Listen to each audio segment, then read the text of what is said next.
Quatrième excès d'amour.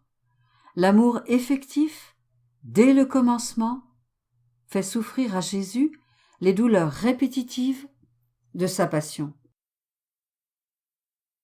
Mon enfant, si tu veux passer de mon amour dévorant à mon amour agissant, tu me découvriras dans un abîme sans fond de souffrance.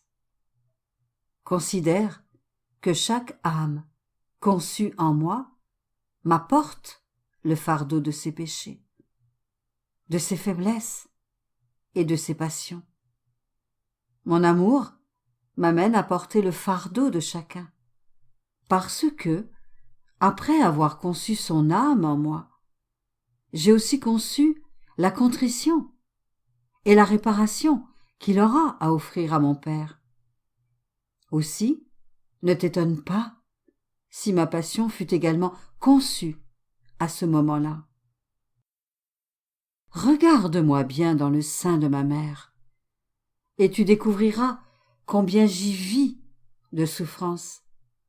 Regarde bien ma petite tête entourée d'une couronne d'épines, lesquelles, pendant qu'elles percent cruellement ma peau, me font verser des rivières de chaudes larmes. Oui, sois ému de pitié pour moi, et, de tes mains qui sont libres, sèche mes larmes.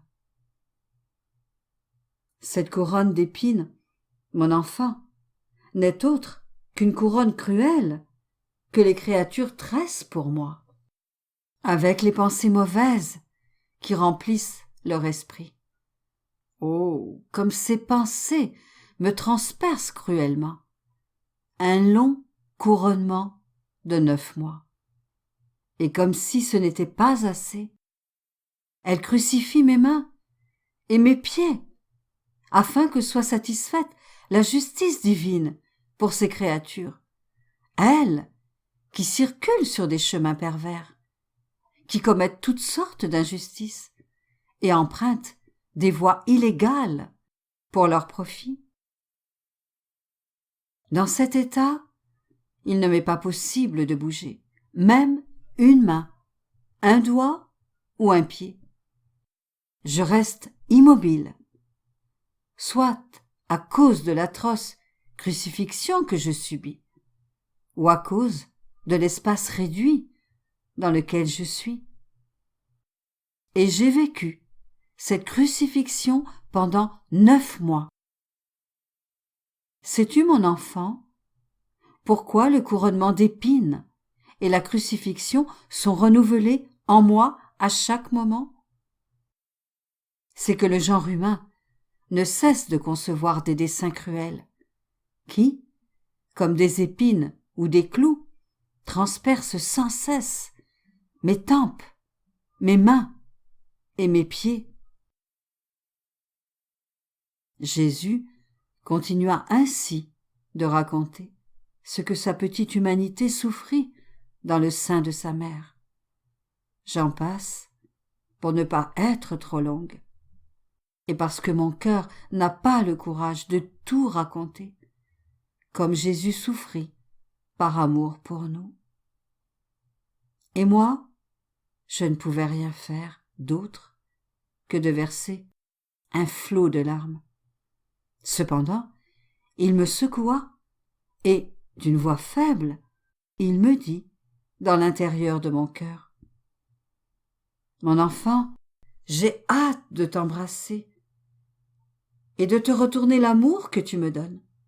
Mais je ne peux pas encore le faire, parce que, comme tu le vois, je suis enfermée dans cet endroit qui me garde immobile. J'aimerais venir à toi, mais j'en suis incapable, puisque je ne peux pas encore marcher. Premier enfant de mon amour souffrant, viens souvent m'embrasser. Plus tard, quand j'émergerai des entrailles de ma mère, je viendrai à toi pour t'embrasser et pour rester avec toi. » Dans ma fantaisie, je m'imaginais être avec lui dans le sein de sa mère, et je l'embrassais, et le serrait sur mon cœur. Dans son affliction, il me fit une fois encore entendre sa voix et me dit « Mon enfant, c'est assez pour le moment. Va maintenant méditer sur le 5e excès de mon amour, qui, malgré qu'il soit rejeté, ne se retirera ni ne s'arrêtera. Plutôt, il surmontera tout et continuera d'avancer. »